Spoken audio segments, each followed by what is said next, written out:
n'avons pas de péché, nous nous séduisons nous-mêmes et la vérité n'est point en nous. Mais si nous confessons nos péchés, il est fidèle et juste pour nous les pardonner et pour nous purifier de toute iniquité. C'est pourquoi, bien-aimés, je voudrais vous inviter, chacun et chacune, en ce qui vous concerne, à confesser vos fautes et vos péchés à Dieu et à implorer sa grâce. Souviens-toi de toute cette semaine passée et même du mois passé. Souviens-toi de toutes les occasions où tu as désobéi à Dieu, où tu as fait ce qui n'a pas plu à Dieu. Souviens-toi des paroles qui sont sorties de ta bouche. Souviens-toi des pensées que tu as méditées. Souviens-toi des actes que tu as posés. Prions Dieu. Notre Dieu et notre Père, merci de ce que tu nous rassembles en ces lieux. Aujourd'hui, en cette journée de l'enfant méthodiste, nous voulons te bénir et te louer. Seigneur Dieu, toi qui nous connais, nous te confessons nos fautes. Nous reconnaissons que nous avons péché contre toi. Pardonne-nous et lave-nous au nom de Jésus-Christ. Amen. Pardonnez par le Seigneur, frères et sœurs, veuillez vous lever et louons ensemble le Seigneur avec le ténor Laudamus.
À tous ceux qui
versets 1 à 21.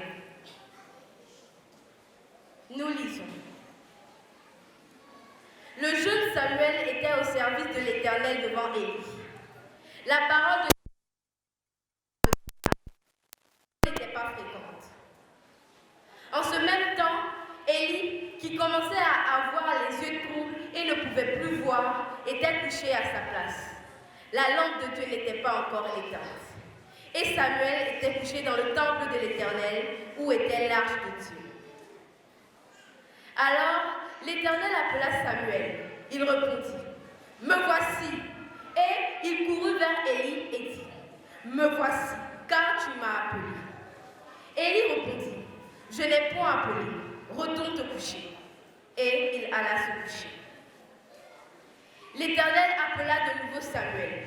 Et Samuel se leva, alla vers Élie et dit, « Me voici, car tu m'as appelé. » Élie répondit, « Je n'ai point appelé, mon fils, retourne te coucher. » Samuel ne connaissait pas encore l'Éternel, et la parole de l'Éternel ne lui avait pas encore été révélée. L'Éternel appela de nouveau Samuel pour la troisième fois. Et Samuel se leva, alla vers Élie et dit, « Me voici, car tu m'as appelé. » Élie comprit que c'était l'Éternel qui appelait l'enfant, et il dit à Samuel, « Va, couche-toi, et si l'on t'appelle, tu diras, « Parle, Éternel, car ton serviteur écoute. » Et Samuel alla se coucher à sa place. L'Éternel vint et se présenta, et il appela comme les autres fois, « Samuel, Samuel !» Et Samuel répondit, « Parle, car ton serviteur écoute. » Alors l'Éternel dit à Samuel, « Voici, je vais faire en Israël une chose qui étourdira les oreilles de quiconque l'entendra. En ce jour, j'accomplirai sur Élie tout ce que j'ai prononcé contre sa maison. Je commencerai et j'achèverai. Je lui ai déclaré que je veux punir sa maison à perpétuité à cause du crime dont il a connaissance et par lequel ses fils se sont rendus méprisables sans qu'il les ait réprimés. C'est pourquoi je jure à la maison d'Élie que jamais le crime de la maison d'Élie ne sera expié, ni par des sacrifices, ni par des offrandes. » Samuel resta couché jusqu'au matin. Puis il ouvrit les portes de la maison de l'Éternel. Samuel craignait de raconter la vision à Élie. Mais Élie appela Samuel et dit, « Samuel, mon fils, il répondit, « Me voici. » Et Élie dit, « Quelle est la parole que t'a adressée l'Éternel? Ne me cache rien. Que Dieu te traite dans toute sa rigueur si tu me caches quelque chose de tout ce qu'il t'a dit. » Samuel lui raconta tout, sans rien lui cacher. Et Élie dit, « C'est l'Éternel, qu'il fasse ce qui lui semblera bon. » Samuel grandissait. L'Éternel était avec lui. Et il ne se laissa tomber à terre aucune de ses paroles. Tout Israël, depuis Dan jusqu'à Beersheba, reconnut que Samuel était établi prophète de l'Éternel. L'Éternel continuait à apparaître dans Silo, car l'Éternel se révélait à Samuel dans Silo, par la parole de l'Éternel. Amen.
était dans ces lieux-là, car tous savaient que son père était cru. En passant par les villes, il recommandait aux frères d'observer les décisions des apôtres et des anciens de Jérusalem. Les églises se fortifiaient dans la foi et augmentaient en nombre de jours. Amen.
Et prions Dieu. Éternel notre Dieu, notre Père, nous voulons te bénir et te dire merci en cette journée dédiée à l'enfant méthodiste. Maintenant que nous venons écouter ta parole, ouvre notre cœur et parle au nom de Jésus, le Christ. Amen. Quel doit être notre témoignage? Quel fut le témoignage de Timothée? Comment Jésus voit-il l'enfant? Et quel témoignage l'enfant doit-il avoir? Le thème que l'Église nous donne en ce dimanche 5 septembre 2021, journée de l'enfant méthodiste, est Timothée, un disciple d'un bon témoignage. Timothée, un disciple d'un bon témoignage. D'où nos versets de méditation tirés de Actes chapitre 16, le verset 1b et verset 2, où l'on peut lire. Et voici, il y avait là un disciple nommé Timothée, fils d'une femme juive fidèle et d'un père chrétien. Les frères de Lystre et d'Icône rendaient de lui un bon témoignage. Et voici, il y avait là un disciple nommé Timothée, fils d'une femme juive fidèle et d'un père chrétien.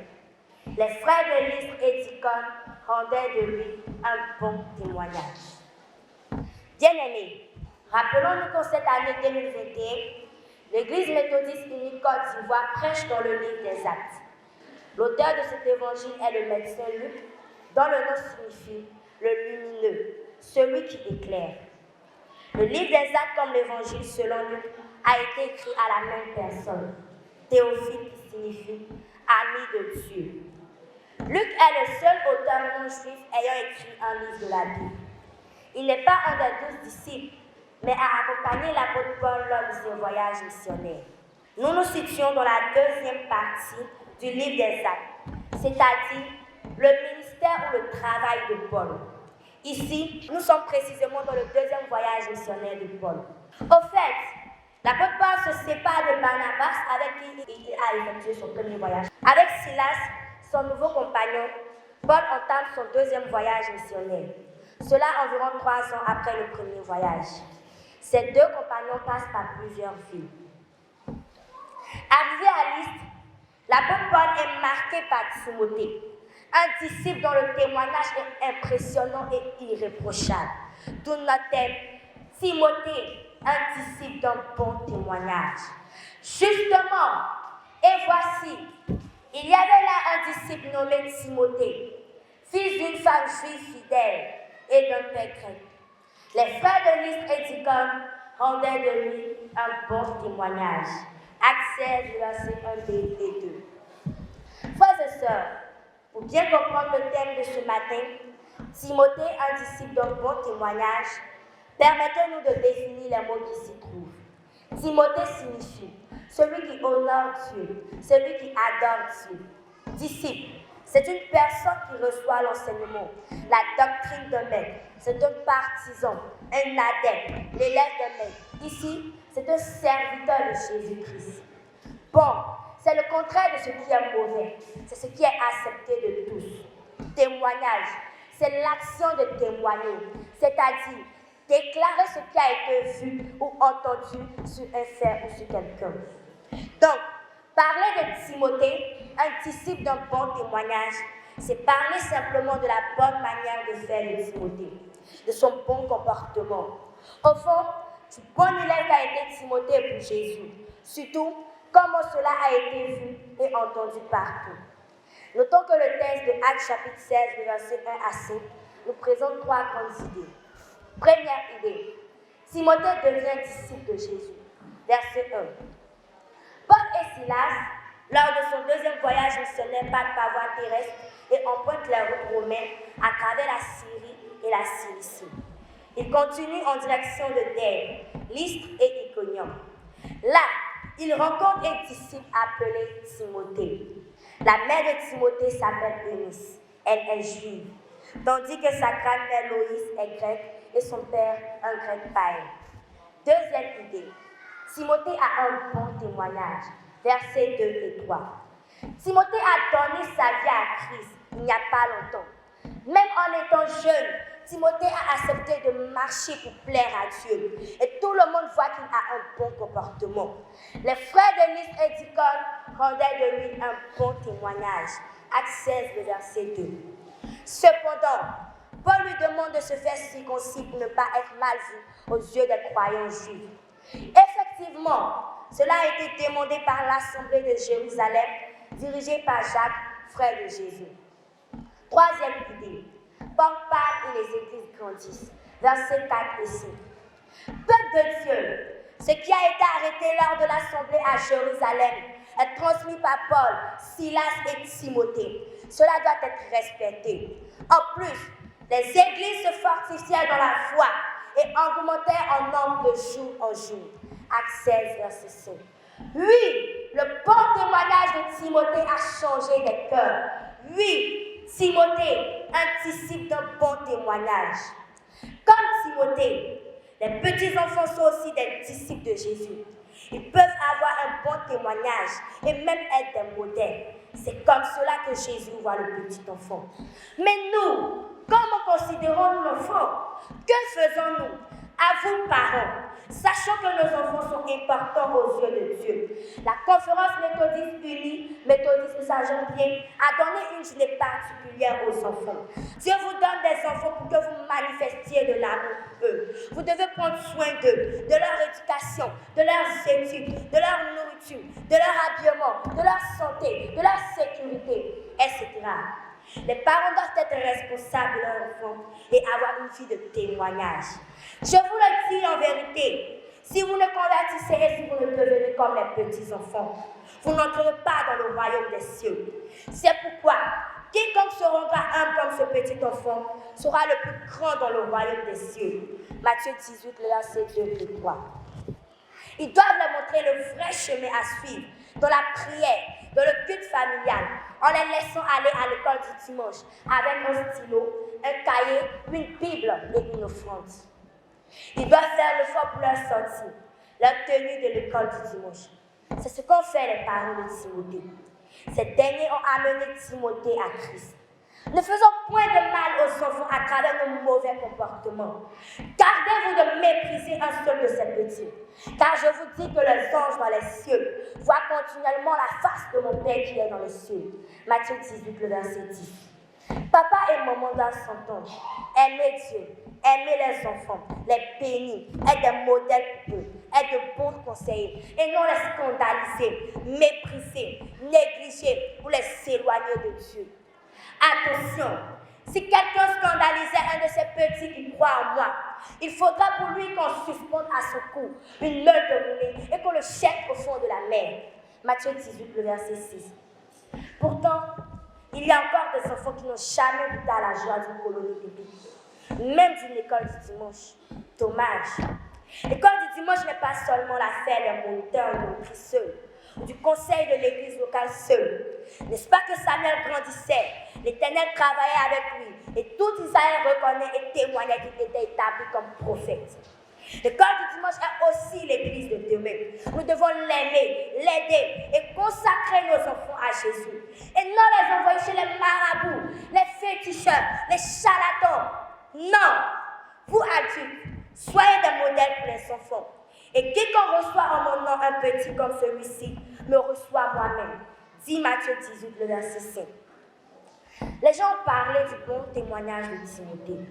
Et nous, enfants, comment nous comportons-nous avec tous les sacrifices, tout l'amour des parents pour nous? Ne sommes-nous pas des fois impolis, paresseux, ingrats, méchants, désobéissants?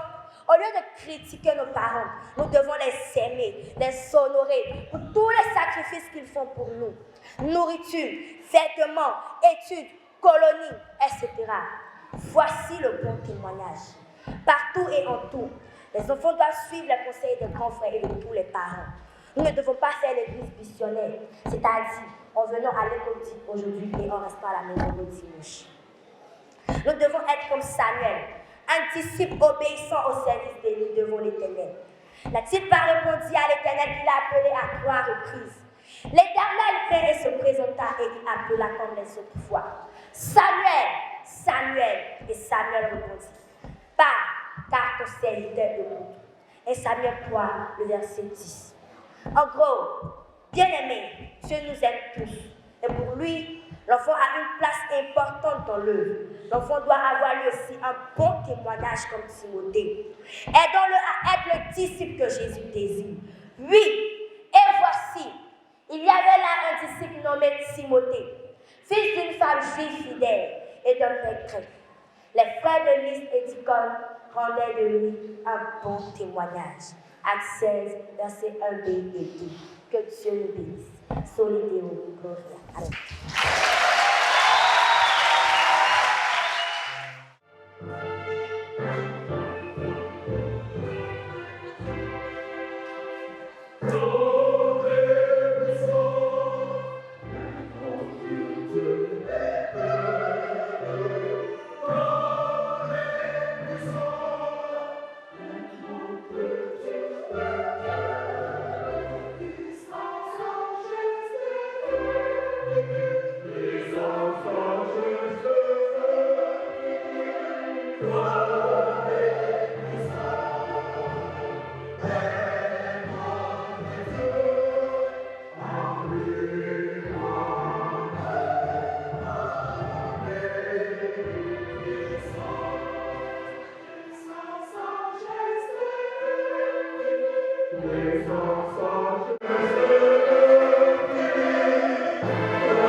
Dieu notre Père, accorde-nous le secours de ton esprit dans nos prières.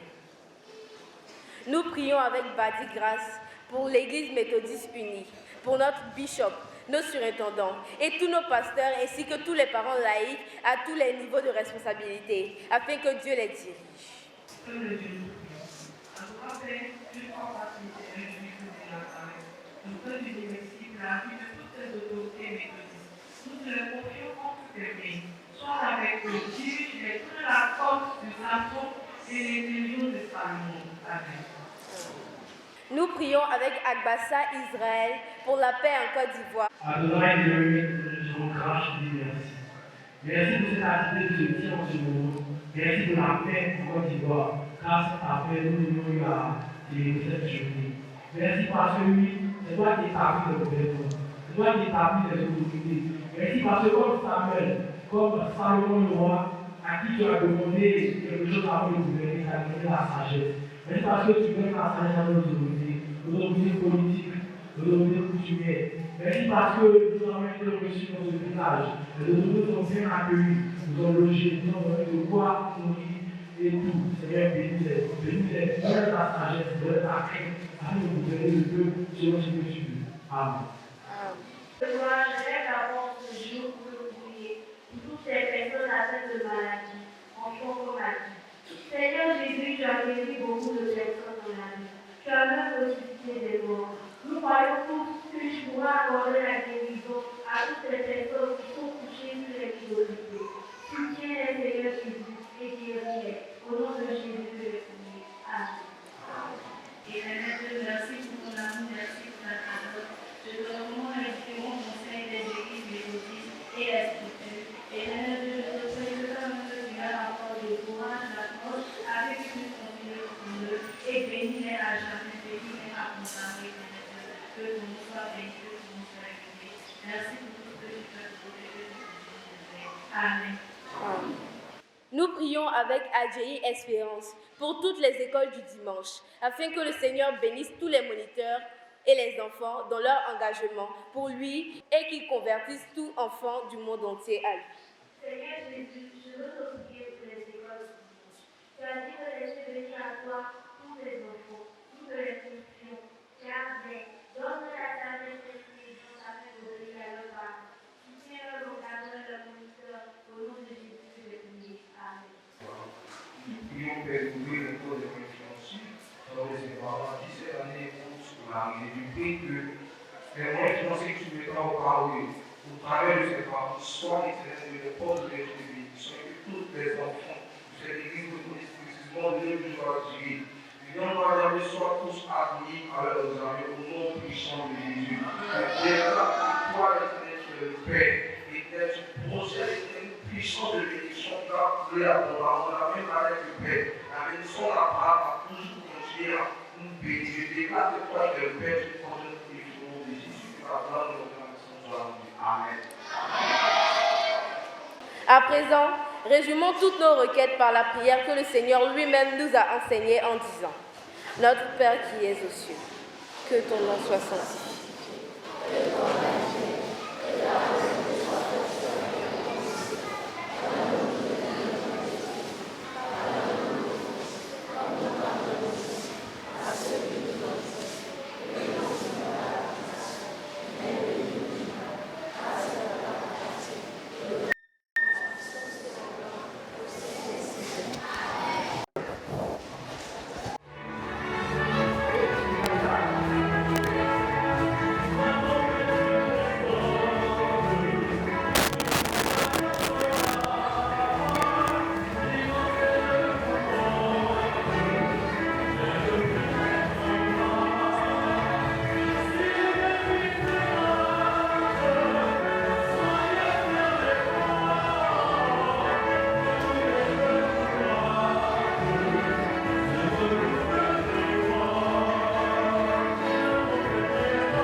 voici, il y avait là un disciple nommé Timothée, fils d'une juive fidèle et d'un père grec. Les frères de Lystre et d'Icône rendaient de lui un bon témoignage. Actes chapitre 16, 1b et 2. De Dieu, recevons la bénédiction. Que le Dieu de paix, qui a ramené du milieu des morts notre Seigneur Jésus-Christ, devenu par le sang d'une alliance éternelle, le grand pasteur des brebis, vous rende capable de toute bonne œuvre pour l'accomplissement de sa volonté, opérant en vous ce qui lui est agréable par Jésus le Christ, auquel soit la gloire au siècle des siècles. Amen.